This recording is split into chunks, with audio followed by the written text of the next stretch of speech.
Bonsoir Madame Giudicelli.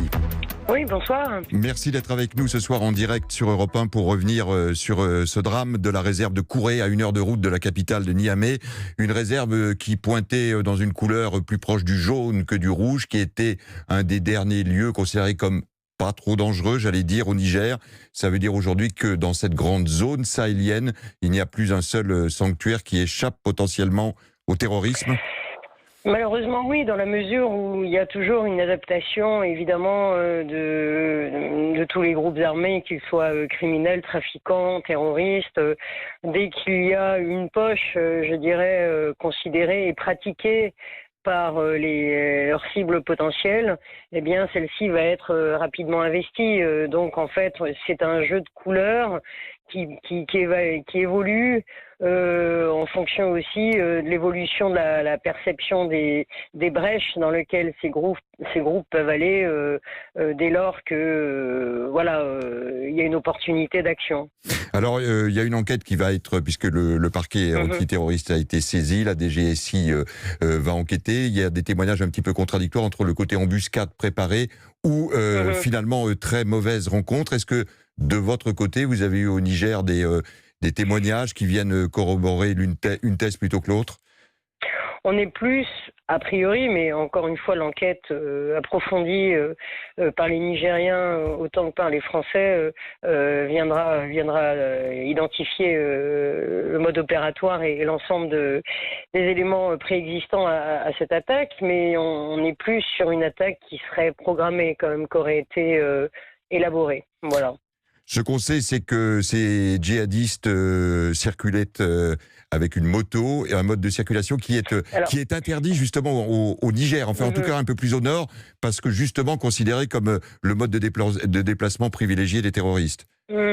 Bon, d'abord, juste une chose, c'est que djihadiste, on ne sait pas encore quel est le profil des... En formulant le mot, je me disais, je vais peut-être un peu vite, ouais.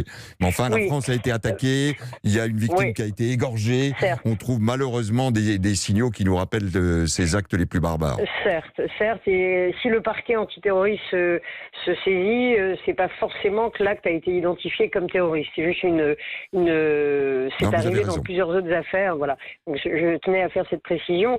Alors, la moto, si vous avez été en Afrique, vous avez compris que la moto est utilisée dans les villes, dans les campagnes, par des familles entières. Donc c'est vrai que c'est un mode de circulation qui fait partie des déplacements de l'ensemble de la population dans ces pays-là. Hein.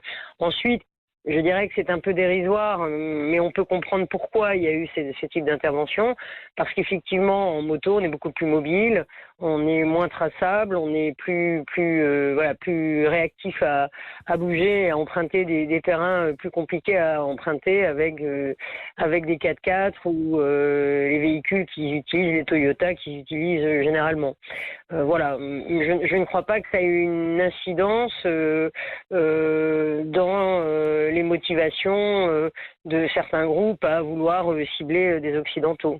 Alors, Anne Giudicelli, comment expliquez-vous ce soir que 9 ans après la première intervention militaire française au Mali, 6 ans après le déploiement de la force Barkhane, 5000 soldats, il soit aussi difficile d'éradiquer, non seulement d'éradiquer, mais de contrôler ce mouvement terroriste dans cette région qui semble, plutôt que de prendre des coups, semble se développer? Alors c'est la problématique qu'on a d'ailleurs sur d'autres régions que seulement l'Afrique, c'est-à-dire que dès lors qu'on a des interventions armées extérieures, eh bien ça multiplie je dirais la création de groupes qui eux se positionnent en termes de résistance, où finalement ces forces extérieures vont troubler le terrain sur lequel ils avaient créé leurs ressources, trafic et autres, etc. Donc ça crée des réactions sur le terrain, ça alimente un discours anti-occidental, et au fond ça ne résout pas. C'est très important qu'il y ait une sécurisation de ces territoires-là, mais c'est très important aussi d'avoir une vraie exigence de bonne gouvernance dans ces pays-là. Et c'est clair que l'un des facteurs de développement de de la violence dans ces pays-là, c'est la pauvreté, c'est le fait que les trafics ou les actions pouvant contribuer à une opération de type terroriste, elles sont rétribuées, et on trouve des jeunes gens qui s'enrôlent dans ce type de groupe parce que c'est un moyen de vie aussi. Donc c'est une problématique très complexe, très ancienne, mais qui pour le moment n'a pas été réglée, et la seule force sécuritaire peut colmater, peut déplacer les groupes, peut contribuer d'ailleurs à l'évolution de ces groupes vers des moyens plus puissants, de façon à échapper à la surveillance de ces forces locales, régionales et internationales.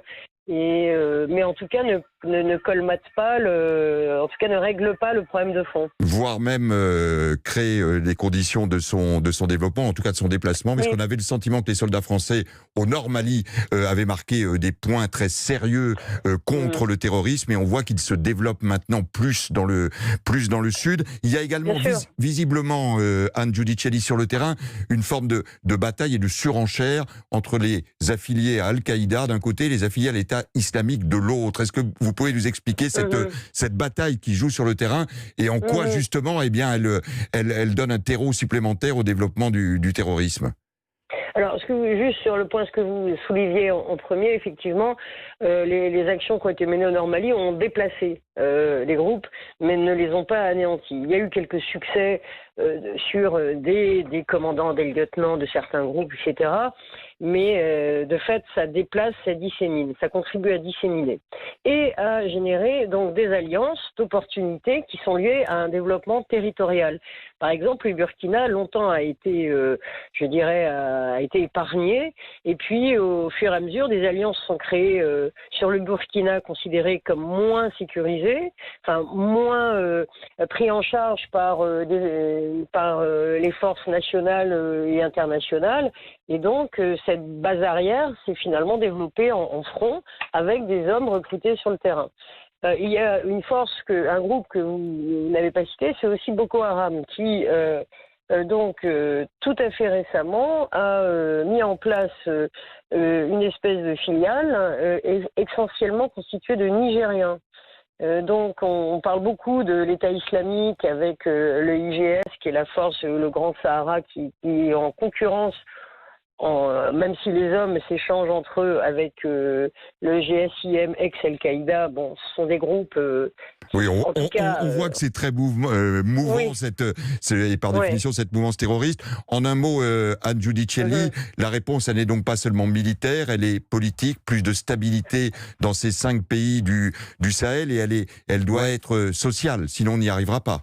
Bien sûr, exactement. Il faut trouver cette espèce de mécanique vertueuse qui ferait que les sources, les vraies problématiques pouvant générer une explosion comme ça d'actions violentes, puissent être traitées à leur source, et donc, comme vous disiez très justement, une approche politique différente et également sociale et économique. On voit que c'est un chantier immense, et que malheureusement, donc la France qui paye de nouveau un très très lourd tribut, mais on parle beaucoup là parce que c'est les Français. Il y a eu plus de 20 morts sur un marché au Burkina Faso vendredi. On rappelle les 81 soldats nigérians au mois de janvier dernier, dans une opération également menée par des djihadistes, et cette situation est évidemment extrêmement préoccupante. On rappelle qu'il y aura demain un conseil de défense à l'Élysée, qui sera consacré d'une part au Covid, mais aussi à la situation au Niger. Merci de nous avoir éclairé ce soir,